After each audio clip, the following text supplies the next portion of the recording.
Uma vida com propósitos, 17º dia. Um lugar ao qual pertencer. Agora vocês são membros da própria família de Deus e cidadãos do país de Deus e pertencem à casa de Deus como todos os outros cristãos. Efésios 2:19. A família de Deus é a igreja do Deus vivo, coluna e fundamento da verdade. 1 Timóteo 3:15. Você é chamado para participar, não somente para crer. Mesmo no mais perfeito e imaculado ambiente do Éden, Deus disse: não é bom que o homem esteja só.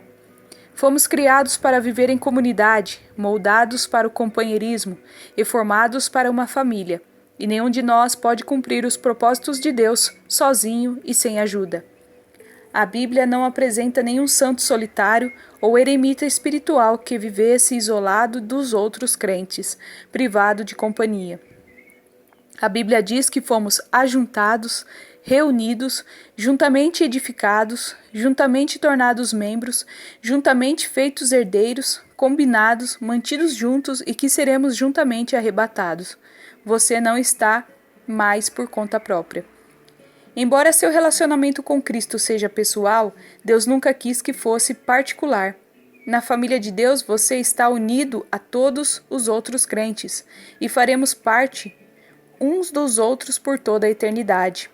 A Bíblia diz: em Cristo, nós que somos muitos, formamos um corpo e cada membro está ligado a todos os outros. Seguir a Cristo inclui integrar, não apenas acreditar. Somos membros do seu corpo, a Igreja. C.S. Lewis observou que a palavra membro é de origem cristã, mas foi esvaziada do seu significado original. Lojas oferecem descontos a membros e anunciantes usam o nome desses membros para criar listas de mala direta. Nas igrejas, tornar-se membro significa simplesmente adicionar o seu nome a uma lista, sem nenhum requisito ou expectativa. Para Paulo, ser membro da igreja significa ser um órgão vital de um corpo vivo, parte indispensável e interconectada a todo o corpo de Cristo. Precisamos restabelecer e praticar o significado bíblico dessa palavra.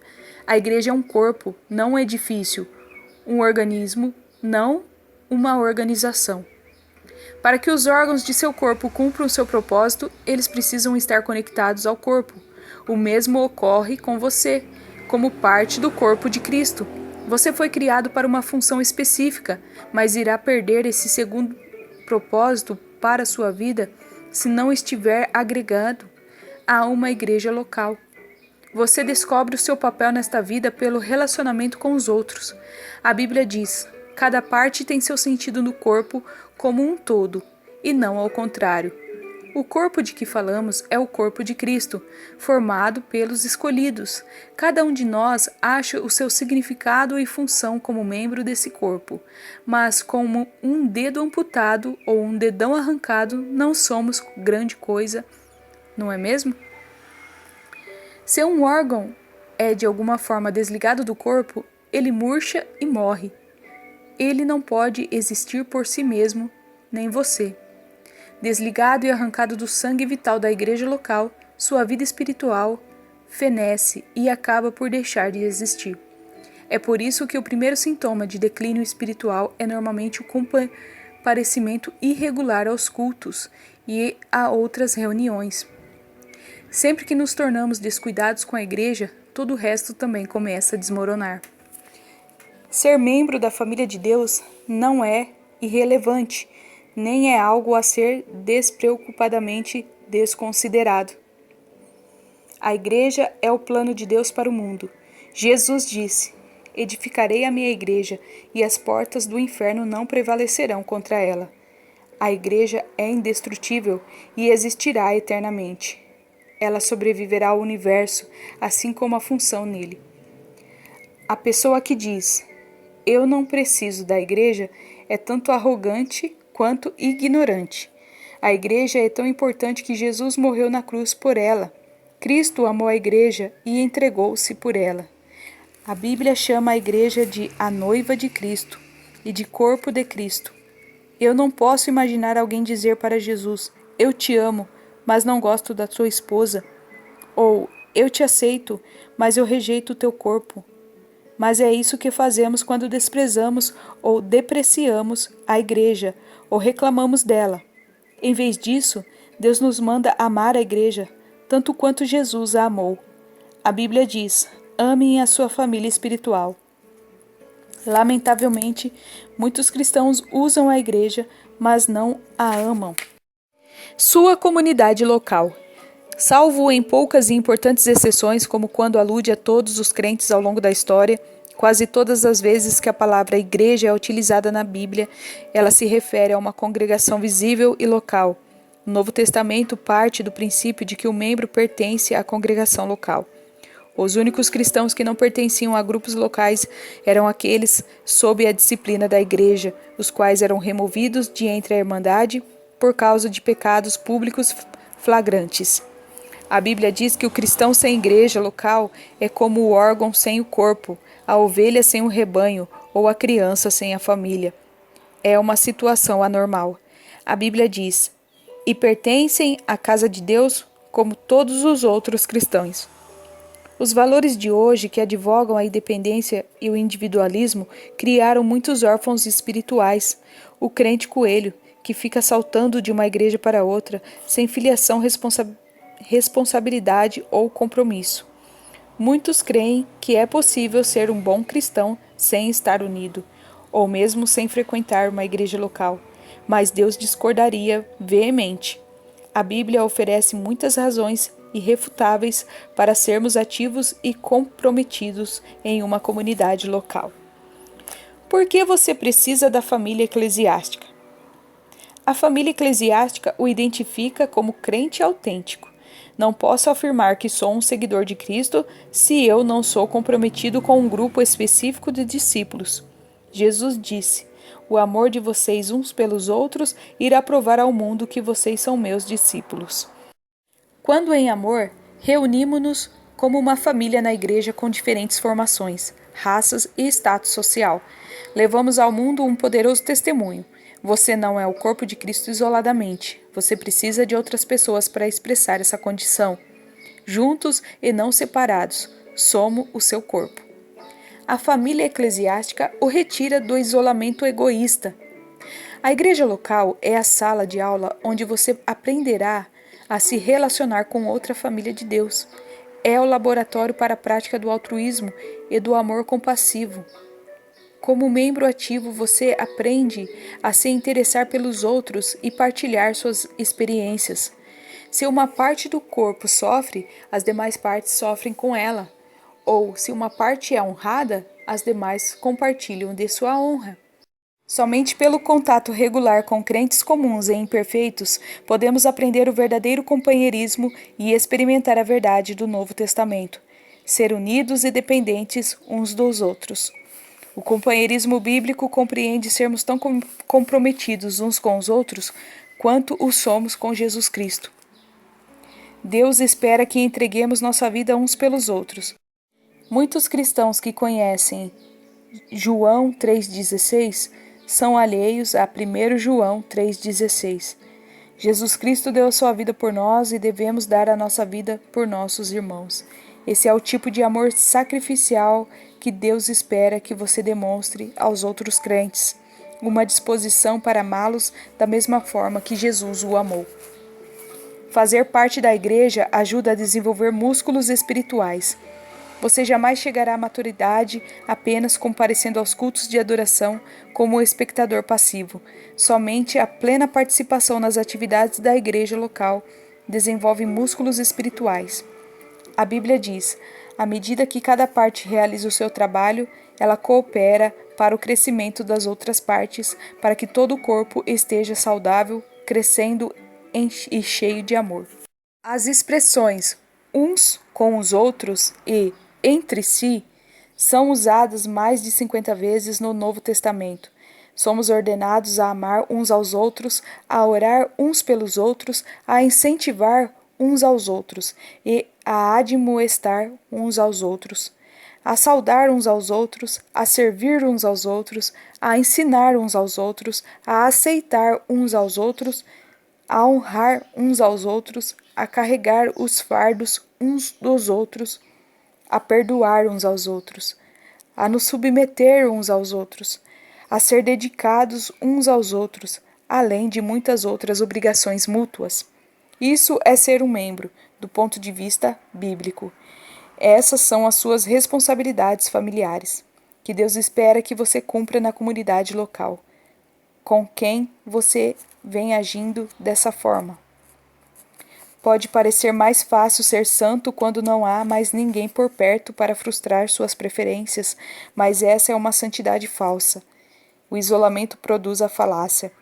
É fácil nos enganarmos pensando sermos maduros quando não há ninguém para nos contestar. A verdadeira maturidade se manifesta nos relacionamentos. Precisamos mais do que a Bíblia para crescer. Precisamos de outros crentes. Crescemos mais fortes e mais rápido aprendendo uns com os outros e sendo responsáveis uns pelos outros quando os outros compartilham o que Deus está ensinando. Também aprendemos a progredir. O corpo de Cristo precisa de você. Deus tem uma função específica para você desempenhar na sua família. Isso se chama ministério, e Deus lhe concedeu talentos para esta missão. Um dom espiritual é dado a cada um de nós, visando ajudar a toda a igreja. A comunidade local é o lugar que Deus planejou para que você descobrisse, desenvolvesse e utilizasse seus talentos. Você até pode ter um ministério mais amplo, mas adicionalmente ao seu serviço no corpo local. Jesus não prometeu edificar seu ministério, prometeu edificar a igreja dele. Você participará na missão de Cristo no mundo. Enquanto Jesus andou sobre a terra, Deus trabalhou por meio do corpo físico de Cristo. Nos dias de hoje, ele usa seu corpo espiritual. A igreja é um instrumento de Deus na terra. Não devemos apenas ser exemplo do amor de Deus ao nos amarmos uns aos outros. Devemos transmiti-lo, esse conjunto, para o resto do mundo. Esse é um privilégio incrível que foi concedido a todos nós. Como membros do corpo de Cristo, nós somos suas mãos, seus pés, seus olhos e seu coração. Ele trabalha no mundo por meio de nós e cada um de nós tem uma contribuição a dar. Paulo nos diz: porque somos criação de Deus, realizada em Cristo Jesus para fazermos boas obras, aos quais Deus preparou antes para nós as praticarmos. A família de Deus irá impedi-lo de decair. Nenhum de nós está imune à tentação. Nas circunstâncias apropriadas, você e eu somos capazes de qualquer pecado. Deus sabe disso.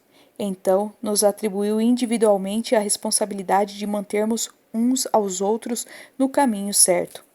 A Bíblia diz: encorajem-se uns aos outros todos os dias, de modo que nenhum de vocês sejam endurecidos pelo engano do pecado. Não é da sua conta. Não é uma frase cristã. Somos chamados e ordenados a nos envolver na vida um dos outros. Se você conhece pessoas que estão vacilando espiritualmente nesse exato momento, é sua a responsabilidade de ir atrás dela e trazê-la de volta para a comunhão. Tiago nos diz: se vocês conhecerem pessoas que se desviaram da verdade de Deus, não as desprezem, procurem-nas e tragam-nas de volta. Um benéfico correlato da igreja local é que ela também proporciona a proteção espiritual de líderes devotos.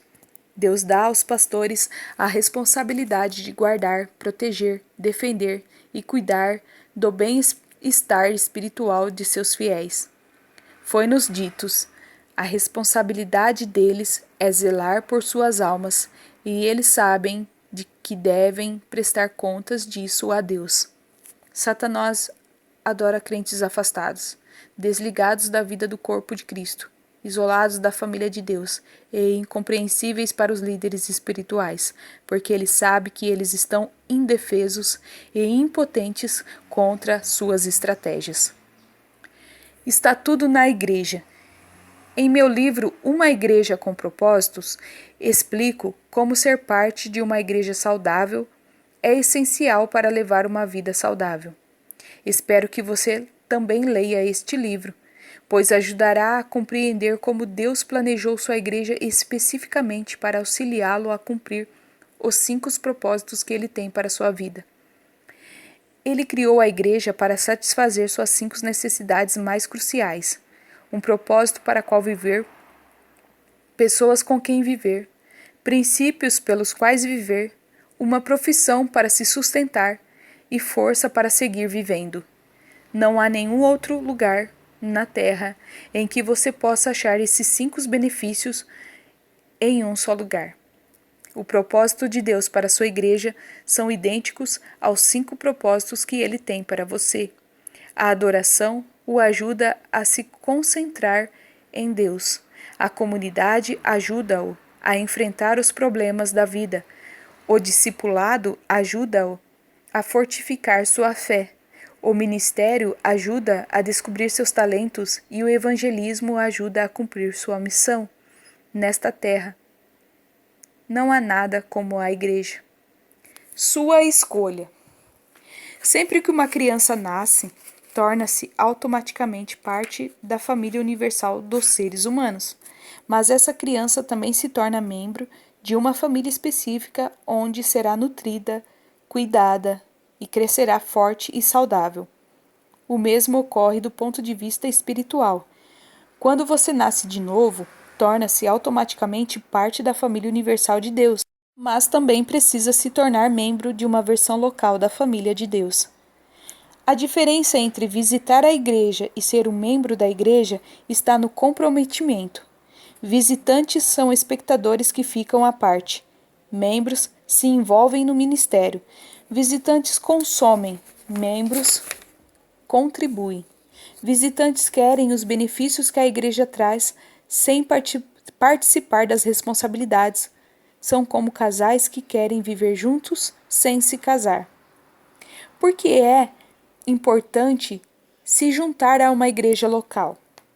Porque isso prova que você está de fato comprometido com seus irmãos e irmãs espirituais, não somente de forma teórica. Deus quer que você ame pessoas reais e não pessoas ideais. Você pode passar a vida inteira buscando a igreja perfeita, porém jamais irá encontrá-la. Você foi chamado para amar pecadores imperfeitos, assim como Deus faz. Em Atos dos Apóstolos, os cristãos de Jerusalém eram bem específicos em seus compromissos uns com os outros. Eles eram dedicados à comunidade. A Bíblia diz: eles se dedicavam ao ensino dos apóstolos e à comunhão, ao partir do pão e às orações. Hoje Deus espera que você se comprometa com as mesmas coisas. A vida cristã é mais do que apenas um compromisso com Cristo. Ela inclui compromisso com os outros cristãos. Os cristãos da Macedônia compreenderam isso.